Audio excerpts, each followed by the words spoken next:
This week on The Wheelhouse.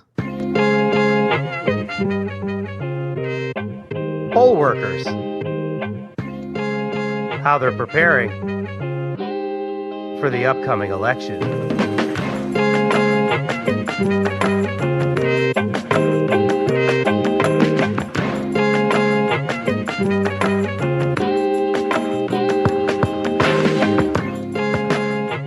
For Connecticut Public, I'm Frankie Graziano. This is The Wheelhouse. It's a show that connects politics to the people. We got your weekly dose of politics in Connecticut and beyond right here.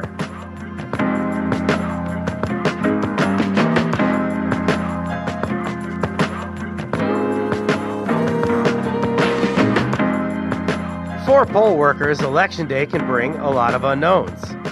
Even when the build-up to an election is contentious, Election Day can feel kind of routine and uneventful. But what happens when that's not the case? What happens if there's an accidental miscount of votes? Or an AI-generated text blasts out misinformation about a change in a polling site's hours or location? These are just some of the scenarios election officials are preparing for. To help us understand how the lead up to this election day is going, Tina Barton, senior election expert with the Elections Group, is with us. The Elections Group is a nonpartisan election consulting group founded by former election workers. Welcome to the Wheelhouse, Tina. Thank you. Thank you for coming on, Tina. We appreciate having you on this morning. Also joining me, Rachel Cobb, associate professor of political science at Suffolk University. Rachel, thank you so much for coming on the show today. Thanks. Happy to be here. Happy to have you on the show and happy to have some phone calls today. Join the conversation, 888-720-9677. Call us if you're concerned about going to the polls this November. Maybe you're not concerned about it, but also we want to particularly hear from poll workers. Let us know the experiences. Let us know preparations that are underway in your neck of the woods. Tina, you get the first question. In addition to being an elections expert, you yourself have worked in government and you've been a city clerk as well. Is that correct?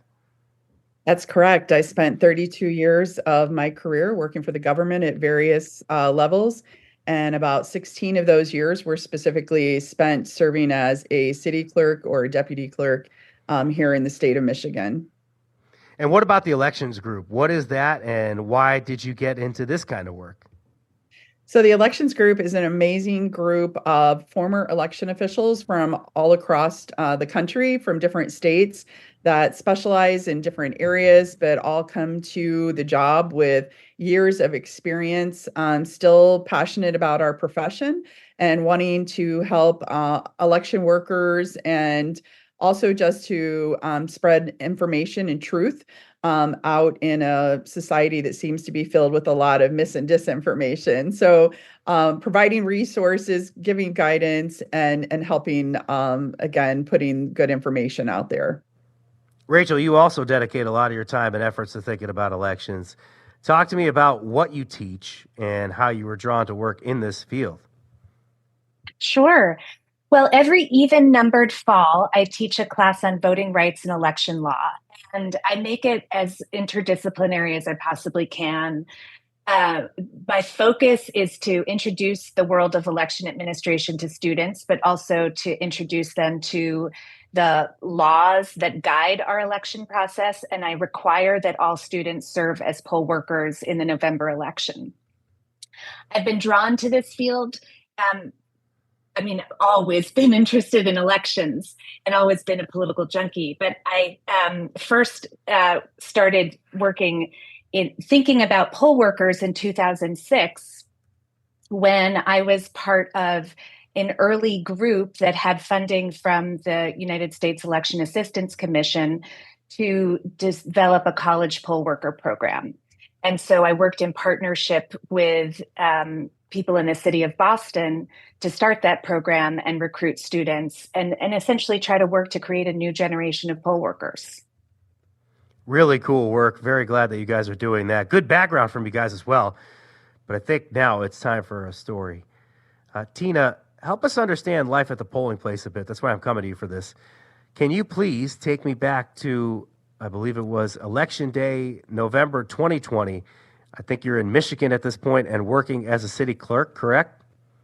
That's correct. So it's in 2020, obviously, as election officials and administrators, we went into the year understanding that it was going to be a challenging and divisive year. The culture that was already being created at that time politically, we understood there were going to be challenges, and then we had the pandemic come our way, which also disrupted and changed the way that we administer elections, due to the fact that we had to be, obviously being able to issue ballots in a way that were safe, people being able to vote in ways that were safe. So we had to kind of adjust, which election officials are great at doing. They are flexible. They're used to laws changing and being able to respond rapidly. So as it comes to election day, we have put in hundreds and hundreds of hours leading up to election day, sheer exhaustion, right? Our whole mantra, that whole, like the last 3 to 4 months leading up to election day, was we just got to get through election day, just got to get through election day. And we really felt there would be some reprieve after that. Election day in Rochester Hills, we are a community of about 75,000 people, about 55,000 registered voters, and everything seemed to be going pretty well. And we were celebrating that we were finished with our absentee counting process by 1 o'clock in the morning. At that time, we couldn't actually start putting ballots through tabulators in Michigan until election morning. So it can be a long day. Realized within a matter of hours that a file was sent with an incorrect name, and we had to rerun those ballots, send the new file over. The old file, while it didn't appear that the county had received the file, we found out the next day that they did, by seeing that 7 of my precincts looked like they had more than 100% reported. Discovered that both files were out there, backed out the incorrect file and corrected the record, all within 24 hours of that file having been sent. And during that time, it is the canvass period, which is when you're allowed to fix mistakes, human errors that happen, which is what we did. Reported it to the press, described what happened. By the end of Thursday afternoon, we thought everything was good. Everybody understood what had happened. Everything was fixed. And then on Friday afternoon, the RNC chair at that time held a press conference in the Oakland County Republican Party headquarters, which is the headquarters of the party that had nominated me to be their county clerk candidate. So I can pretty much guarantee you nearly every person in that room knew me, probably knew me well, had maybe contributed to my campaign, had my sign in their yard, all of those things. And she makes a statement along the lines of, just last night, we found 2,000 ballots that should have been given to Donald Trump that were given to Joe Biden. It was an incorrect statement. Obviously, it was a statement meant to support a narrative that was being pushed at that time. I responded to that because I am not going to let misinformation or disinformation or even outright lies be told about my community, the way we administer elections, or how we do it in this country without pushing back. So I responded to her press conference with a video and put that out there on Twitter, alerted some news sources that I would be responding because I was getting a lot of phone calls. Within 72 hours, we had 1.2 million views of my response to her. They no longer said anything about Rochester Hills or about me. I mean, understand at this time, I also had the then president's press secretary tweeting my name out on that Tuesday following the election. So 1 week after the election, I got a death threat.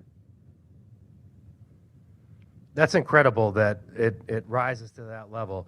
I just want to underscore the fact that you have this. We're going to ask you about that in a second because that's a harrowing thing to receive. But you get this incorrect file info. You basically fix the mistake, and this has nothing to do with ballots, 2,000 ballots or so that the RNC in Michigan says were found and should have gone to Donald Trump. I just want to underscore that. Right. Right, absolutely. And I think one thing that's really critically important, and I hope that people will, the press too, will have a better understanding of this in this election cycle, that elections are ran by humans. Humans make mistakes. It happens. Human error happens, right? That is exactly why there is a canvas period in every location for the opportunity to look over the records, look over the numbers, look over all the paperwork, make sure if there are any discrepancies, any errors, it can be corrected with the board of canvassers that is a split board of bipartisan groups that come together to basically audit the process. And during this canvas period, this is exactly when the record gets corrected, and why it is so important for the press to be cautious and careful in the way that they present the who has won, that these are unofficial results, and they're unofficial because the canvas is taking place, and we're correcting any mistakes at that time. And so making sure we're really presenting that in a way of, these are what the results show right now. We're basically going to do a short audit, if you will, called a canvas in the meantime, before we actually certify this. And then the results can be called official. You get through this canvas period. You essentially believe maybe that you're through the controversy because you've stood up to the RNC locally there in Michigan.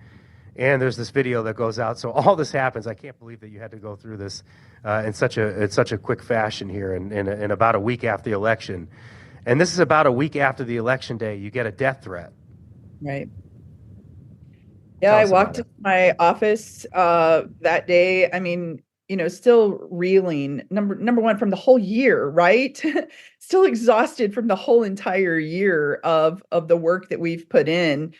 And then the lights blinking on my phone, just sit down, do what I normally do, fire up my computer, listen to my voicemails. And on the other end of that voicemail, there is an individual, Andrew Nichols from Carmel, Indiana, on the line saying things, calling me all kinds of names, using expletive after expletive, and saying that when I least expect it, 10,000 patriots will surround me and we will kill you, is what he says. And at the end of, he uses sexualized language, which I will point out, over 80% of the election officials in this country are females. A lot of the threats that we're seeing coming in do use sexualized language because they're targeting women. And for those that are targeting the males, oftentimes that are male election officials, oftentimes they are targeting the females in their lives, like in Secretary Raffensperger's case in Georgia. And so that at the very end of the voicemail, he says that I deserve a knife to my throat. Terrible way to treat somebody that's here to support democracy. And I'm very sorry that you went through that. And I'm grateful that you're sharing that with us today, because this is important for people to hear. And I think it's important for you to share that fact that you did. The 80% of women working in this field, 80% of the poll workers here are women. And there is this language. So you've gone through this. You're sharing it with us now. Can you tell us some of your biggest takeaways from that experience? Well, certainly some of the biggest, takeaways from that are going to be that we're vulnerable right now. Election officials are being targeted right now. There's concern about the safety and security of them when 1 in 3 are saying that they, are been threatened, harassed, or abused.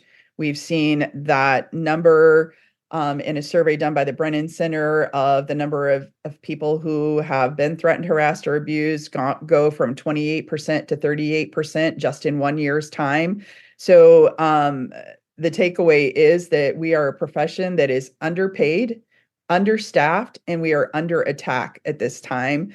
And we have to do better. This country has to do better. Rachel, you've been listening to this whole thing. Rachel Cobb, thank you so much for coming on the show today. I just want you to kind of respond and help us unpack a little bit what you just heard. And is this something that you tell your students about, or have you heard experiences like this? Are there other harrowing experiences that you want to share? Well, I just want to begin by saying that what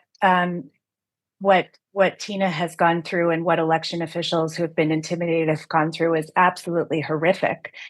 And it devastates me about what has happened in our country, especially because the people that are being targeted for this are people who are coming to it with, it's hard to overstate the dedication to service and to serving their communities and doing what communities need the most, which is people stepping up and volunteering and doing the jobs that are required to make our country successful.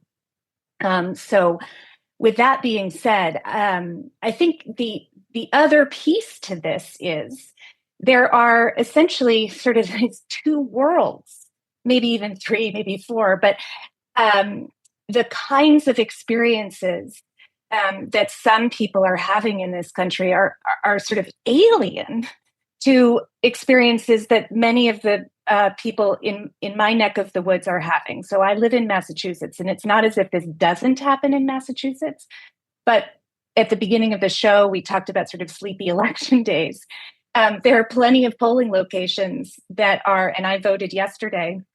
We had a primary, pretty calm, not a lot going on.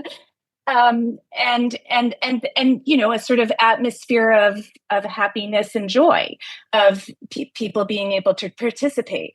And that's the thing that we need to hold on to and try to make the reality, bring that to the voting experience everywhere. So expand that and try to rid ourselves of the terrible things that are happening. But that is going to take an effort that is extremely large with a dedicated group of people and resources from all sectors to address this. There is not one area that we can fix. We have to address it on all different levels. And I'm happy to go into the details of that. But this is from businesses, this is from government, and this is across the nation. And it has to do with how we educate people. It has to do with our news services and how we fund elections. Let's get into that in the next segment. Just want to finish off with Tina here for this segment and say that I'm sure there's a world in which this experience would have turned you away from elections and politics and maybe made you not want to come back to this again, but you're still here. I am still here. I have a love for the profession itself. My peers across the country, I want them to be supported. I want to make sure that we're putting resources out there that empowers them so that our elections are safe and secure. I want elections to be boring again and to be calm, quiet places where people are allowed to do their work without, any fear. Yeah, definitely those are things that are really important to me. I love my country. I am very patriotic. I love this country so much. I love service for people. And, I talk about there was a time where I played softball all the time in third base. And I competitively and took a line drive to the face and broke some bones in my face, lost a tooth, had lots of stitches, all things. And the next summer, it was really important to me to get back out on the field. I needed to do it for a few things. I needed to do it to show my kids that when bad things happen, you can bounce back and be resilient. I need to do it for myself to prove that something I'd always done and loved, that I still could add value to it. And that I came back actually better protected and more prepared, with a face mask, on third base, which is important, and had never done that before. And I think as I look at this time in my career, yeah, I took a hard hit. Some bad things happened.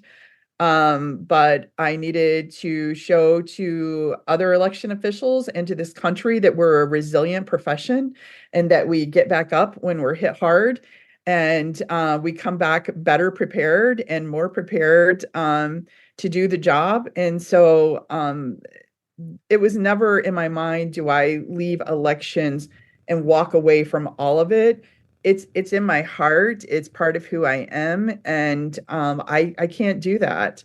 And so I'm here today because I'm making sure that my peers have representation, and again, that they feel supported, and that I can do everything I can in all the ways and the groups that I work with Vet the Vote, recruiting veterans to serve as poll workers, with the Committee for Safe and Secure Elections, hosting tabletops across the country with law enforcement and election officials, making sure we're having good, valuable conversations. And I'm in it. This is the Wheelhouse. I'm Frankie Graziano. We just heard from Tina Barton, who experienced what happens when election misinformation spreads unchecked. We also heard from Rachel Cobb, professor of political science at Suffolk University, about the course she teaches, which trains young voters on the ins and outs of the election process. Coming up, we look forward to Election Day 2024. Less than 2 months away, actually. How are election workers preparing? How is Professor Cobb preparing her students to work the polls? That's next. You can join the conversation, 888-720-9677.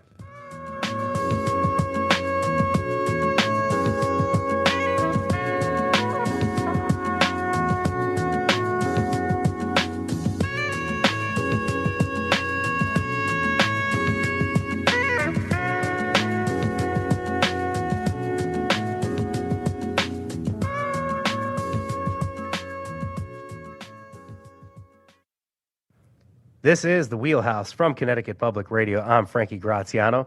The 2020 presidential election, a momentous one. Misinformation, disinformation, and a false narrative about a stolen election spread throughout the country. January 6, 2021.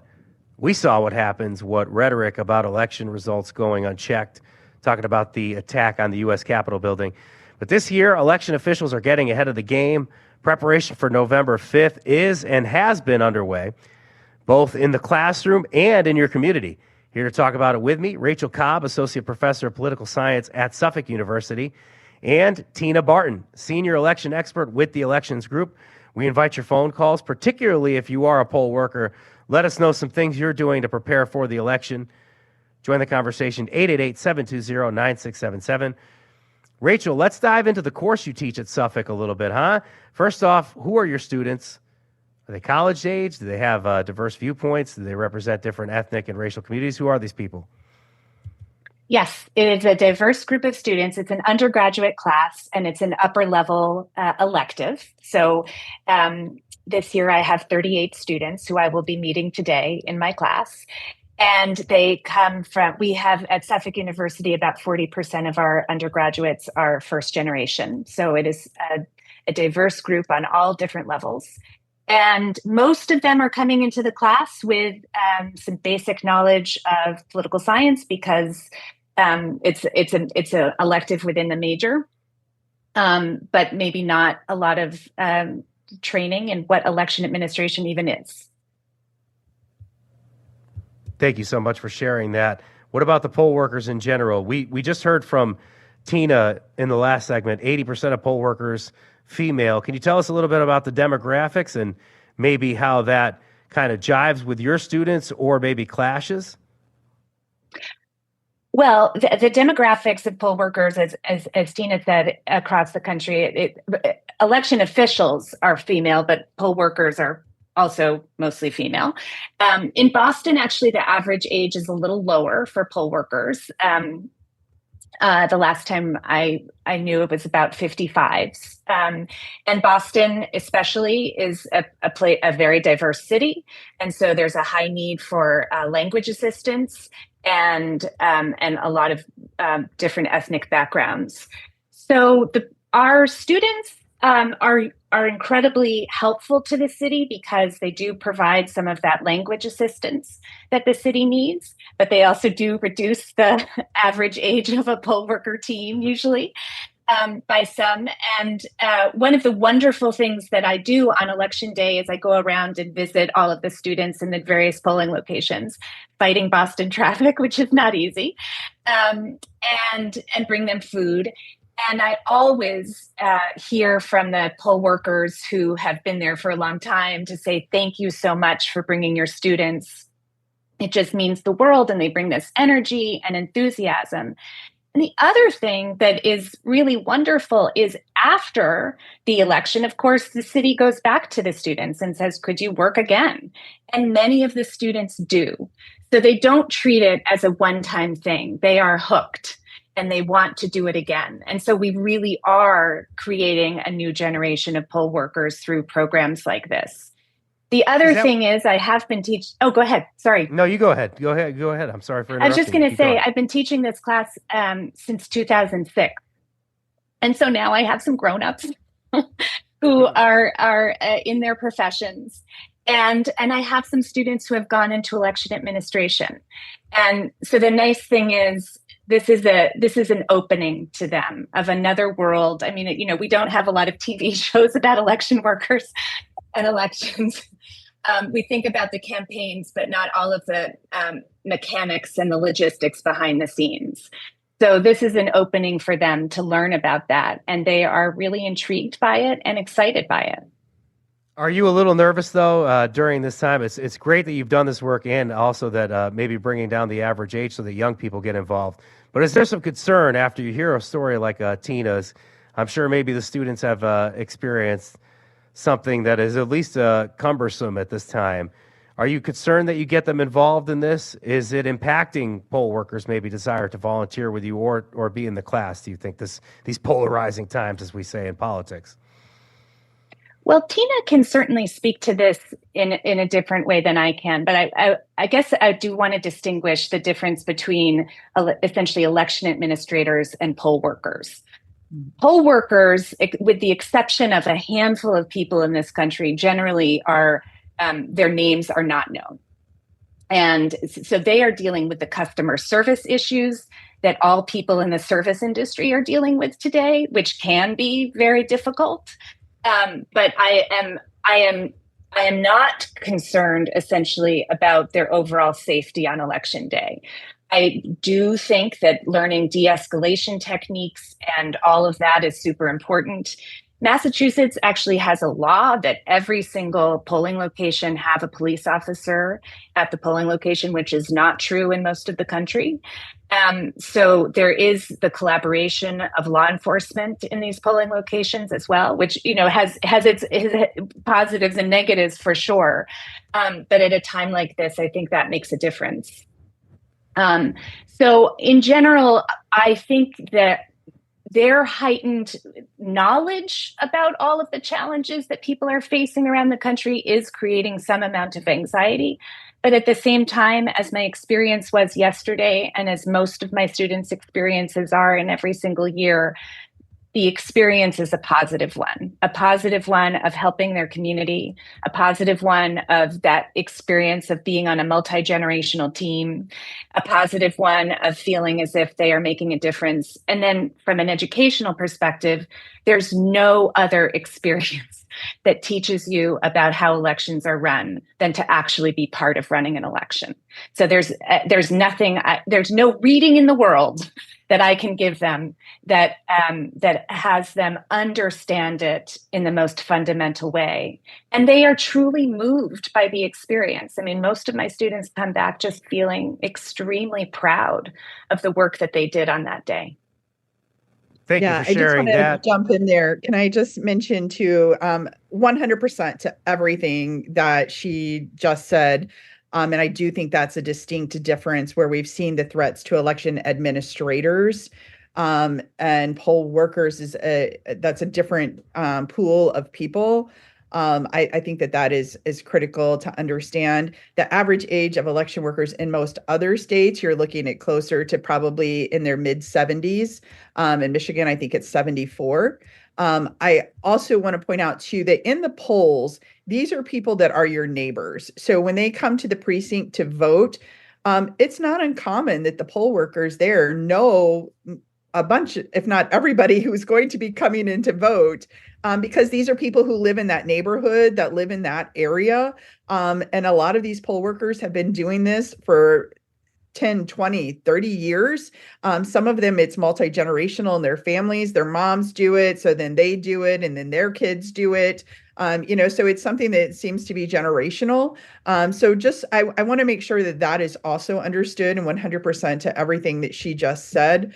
And it has been a very positive experience. I had a woman stop me yesterday at an event and say, I worked as a poll worker for the first time in August.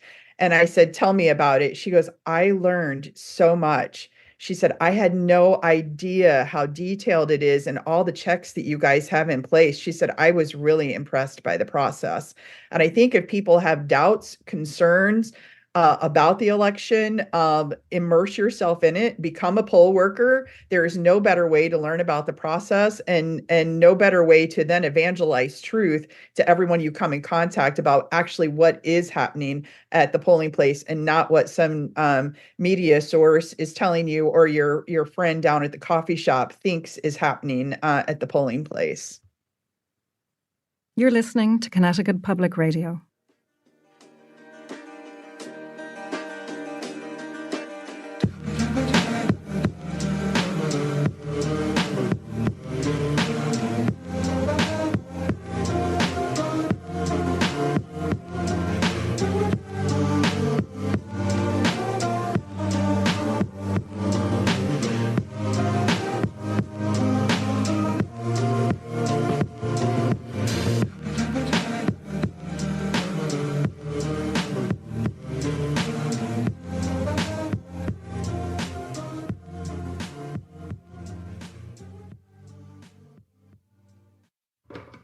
This is The Wheelhouse from Connecticut Public Radio. I'm Frankie Graziano.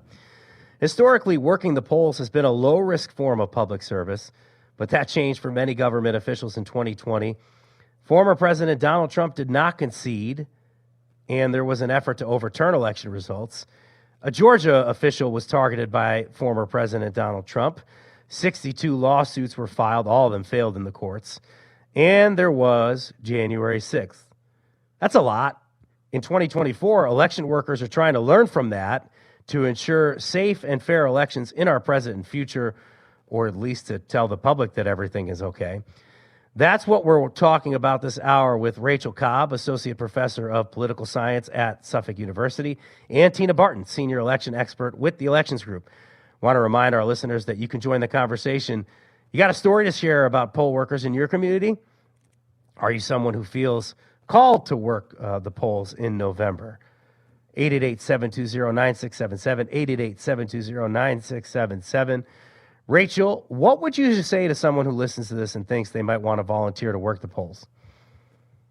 I would say contact your local election official immediately and sign up. I think it is one of the best things you can do to serve your community.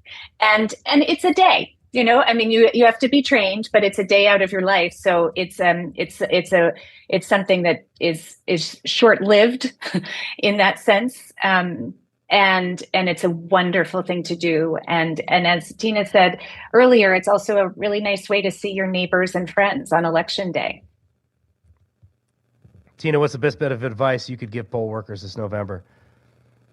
They are desperately needed. So your local election official is going to be so excited to hear from you.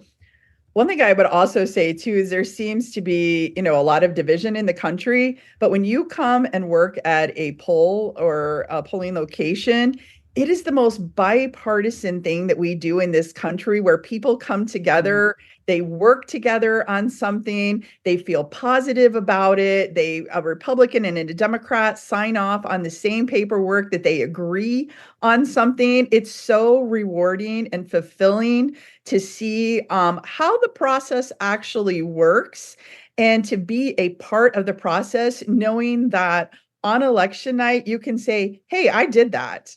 I was a part of that. I was a part of the success of that.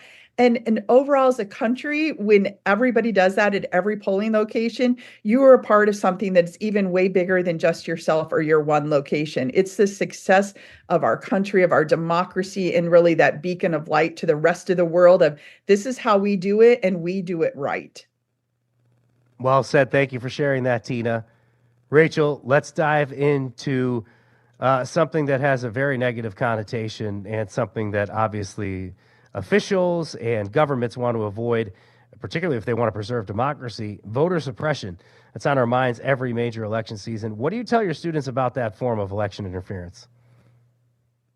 Well, we in this class we study both the laws and the lack of laws, essentially, that lead to voter intimidation, and so we really try to discern what impact various things have on voter participation. So we begin by thinking about voter participation broadly, and think about who votes. And also think about who runs elections in the country, and that actually the United States is an outlier in democracies because we do have many partisans running elections. So Secretaries of State is a partisan office, and that is unique. And so we think about what does that mean that essentially government officials have some power over trying to control who votes in the country, because they can think about ways to draw lines carefully. And they can also think about ways to make it a little bit harder for some people to vote or a little bit easier for other people to vote. The other thing that we think about are just resources. And one obvious thing is polling place, not only accessibility, but also the number of polling places. And that is driven by budgets, and it's also driven by some decisions as well. So thinking about what a locality has available to it in terms of its resources, and if they cannot have a polling location that's accessible to people, whether it's inaccessible because of disability or inaccessible because it's far away, those have a suppressive thing too. There are very few polling locations in this country that have extremely long lines. But those that do tend to be in neighborhoods that have a large number of minorities, and also tend to be in places where there's lack of resources to have more polling locations. So it's not an experience that is everywhere by far, but in certain places it is. And that experience of even seeing a long line can be something that makes people turn off. So those are, and we think about like what makes people want to vote and what makes people feel scared about voting, and why people might feel alienated from the political process from the very beginning. Sometimes voter suppression comes in the form of a lack of clear information on how to vote. In June of 2023 here in Connecticut, there was the John R. Lewis Voting Rights Act of Connecticut. Yes, we adopted that locally here. One of the most comprehensive voting rights acts in the country. That's according to the Legal Defense Fund. Are you aware of any efforts in state or local governments to try to make the John R. Lewis Voting Rights Act more prevalent locally, especially since we're seeing efforts maybe not as successful at the federal level? Well, I'm certainly aware of efforts by people trying to expand voting access at states across the country to ensure that the laws and the practices of the states are those that make voting as accessible and as easy as possible.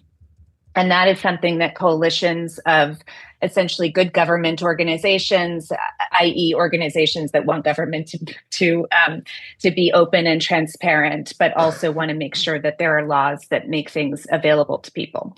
And those are in the form, so just some of the things that requires are making sure that there are audits in elections, and then some things that are maybe pre-registration for 16 and 17-year-olds, early voting, vote by mail, the kinds of convenience voting measures that we've seen adopted over the last quarter century.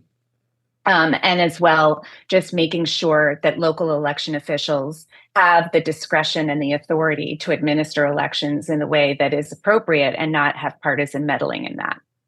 Are you still seeing, though, like states try to answer basic questions like what ID should I bring with me on election day? Like even that kind of stuff to make it even clearer for folks? Yes, but that's what you raised as one of the huge challenges in the United States, that states are the arbiters of elections.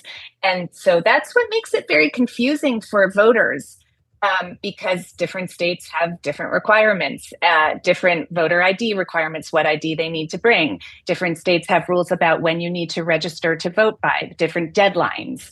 Different states have different rules about how long you need to be a resident, how long you stay on the list. The list goes on and on.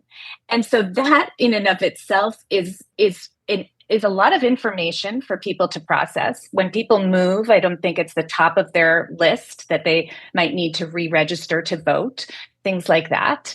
And even the language of democracy for people who have not experienced voting as a young person or gone with their parents, all of this is a foreign language, essentially. Polling place, Secretary of State, ballot. Those are not obvious terms. And I'll just give you even an example. The other day, I was working with a young person about mailing in their voter registration form. And I said, and just put a stamp right here. And the person said, what is a stamp? So we are, even the language of mail is a foreign language. So there's so much essentially opening for misinformation, but also so much opportunity for education that we need to do that requires a lot of repeat information to people to help them navigate these challenging, difficult to understand laws. The Elvis stamp collectors are collectively holding their breath after a statement like that. I just want to pass on that the federal government and Joe Biden still trying to pass the John R. Lewis Voting Rights Act, asking, I believe it was during the State of the Union, to try to have some kind of federal effort to overcome legislation that they're seeing at the states. As you say, states are the arbiters of this, trying to limit voting in any way. Tina, I want to go to you now and give you a little time to talk about the work you're doing right now to prepare election officials. When you touch down at a community, county, state, whatever, what's the first thing you do? Who are you meeting with, and what are your talking points? Yeah, so I work with the Committee for Safe and Secure Elections as the vice chair. We are a group that is consisted of half of us are current or former election officials, the other half current or former law enforcement. We have a 5-step plan of meet, share, agree, plan, practice. And so our very first step that we have with these individuals is let's have a meeting. Let's bring all your stakeholders to the table to have a conversation. For stakeholders, that might be the election official and law enforcement, their hazmat team, their facilities managers, their PIOs. And then depending on your community, it might be other groups that you need to bring in, like the ACLU or groups like that. You need to know the history of your community. And that's one thing that is really critical as you have that very first meeting, that you understand the history of your community. If there has been a history of an intimidation, if there are challenges with different groups in the community, whether that's challenges because they're challenging the process or challenge because they don't have good information coming to them. Maybe you have a segment that English is a second language. And so having those conversations, bringing everybody to the table, sharing information with each other about past history, resources, who can do what, who cannot do certain things, understanding where law enforcement can and cannot play a role. And then agreeing if this particular thing were to happen on election day, leading up to election day or after, this is the way we would want you to go about handling that from the election official perspective. And again, all the other stakeholders at the table, recognizing that having law enforcement in Massachusetts, like she said, is a requirement. In other states, they're absolutely not allowed to be there unless there's some sort of act of violence or threat to life or safety that's taking place. So knowing what the rules are and the parameters, like for instance, the FBI can't be there at a polling location, right? As an FBI agent, unless they're voting in their own personal capacity. Knowing what the rules are and what those situations, how you would respond to them if there were to be an incident on election day, for instance, a disturbance inside the polling location, a disturbance outside the polling location. What does that look like? How do you handle that? How do you do that in a way that secures the facility, but also allows people to continue to vote in a safe manner? And so we have those conversations and we sit down and we make plans of what does your COOP look like in a situation like this? What is your crisis communication plan in this type of a response? What does that look like? And let's plan for multiple scenarios of which we do things like if you were to get an unknown substance in the mail. For instance, we had about a half a dozen locations get fentanyl sent to the main offices of election officials over the last year. What if your house were to be swatted in the middle of the night? What does that look like? How are police going to respond? And what should you expect as an election official? Because we've seen, especially state office holders, be swatted. Here in Michigan, we've had 3 individuals be swatted in just the last 2 months. The secretary was swatted a couple of times. The Secretary of State. All right, Tina. So you're telling me there's fentanyl. You're telling me about swatting. I don't know how I haven't pooped my pants yet. What about the people that you're talking to in the room? What are they like when you're saying all this? Are they reeling? Are they kind of moving with it? Is this the kind of thing you go through? I just want to know kind of how they're dealing with it and how they're prepared to deal with it, I guess. Well, certainly we're bringing a various kind of almost worst case scenarios to them because a lot of times that plan they create is transferable in other areas. And so for most election officials, to be honest with you, they're aware of this. Most election administrators know these types of things are happening. I think it's more of a revelation for the law enforcement in the room that this is happening, targeting specifically election officials. Thank you for sharing that. I appreciate that. Rachel, to close us out, while Tina's prepping election officials across the country, you are filling in so many information gaps for your students. A lot of the election process not easy to understand. Do you think that having a solid understanding of the voting process actually makes your students more appreciative of the process? Yes, absolutely. It makes them more appreciative of it. It makes them, I mean, I think let's go back to something that Tina said at the very beginning about just that process of and if you can't do this errors, in like under a minute, we're almost at the end of the show. So just do it under a minute if you can. Thank you. Okay. So the main thing is that students understand the design and they understand the logic of it. And when you understand why the system is designed the way it is and why all of these checks are in place, you appreciate the thought that went into creating those laws and those rules to be able to make democracy happen. And it makes you appreciate what democracy really is, which is a set of rules that people have some power over, but also have to live by. Thank you so much to Rachel and Tina. Appreciate democracy, folks, and everything that everybody does for you. Thank you so much for giving us a window into election preparation. It's been great to hear how much thought and energy both of you are pouring into gearing up for November. You've been listening to Tina Barton, Senior Election Expert with the Elections Group, and of course, Rachel Cobb, Professor of Political Science at Suffolk University. Today's show produced by Chloe Wynn, edited by Connecticut Public's Deputy Director of Storytelling, Robin Doyen-Aiken. Our technical producer, the maestro Dylan Reyes. Tess Terrible on calls. Thank you to Meg Dalton, Megan Fitzgerald. Thank you so much to my wife for taking care of the kids so I could do the show from home. This is The Wheelhouse. I'm Frankie Graziano. Thank you for listening.